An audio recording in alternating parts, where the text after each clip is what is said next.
Alam ko naman na maraming pagkakamali sa inyo si Roxanne. Hindi lang sa inyo, kundi lalong-lalo na sa iyo. Alam ko naman ho kung bakit siya nagagalit eh. Dahil ipinagdadamot ko si Lyra sa kanya. Pero Mr. Saavedra, ayoko lang na gamitin niya si Lyra upang buhayin kung ano ang nawala sa kanya. Hindi gamit ang anak ko. Oo, Senny.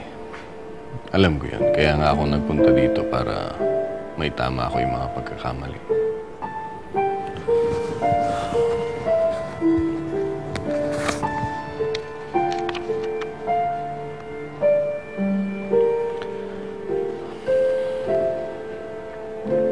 Ano ho yan? Bayad? Ganyan talaga kayong mayayaman. Basta may problema, pera ang solusyon na alam ninyo. Hindi, Senny.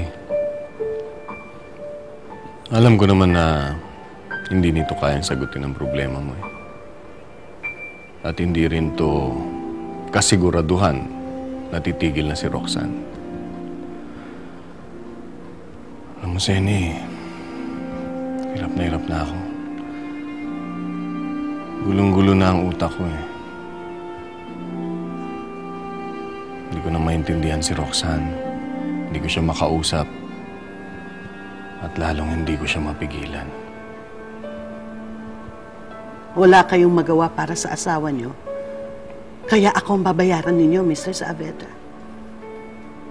Pasensya na. Patawad ho, pero hindi ko matatanggap yan. Senny, nakikiusap ako sa'yo. Hindi ito kabayaran. Kung yun man ang iniisip mo, alam kong kakailanganin ninyo itong mag-ina. Malaking may tutulong nito sa inyo. Inibigay ko ito ng walang kapalit.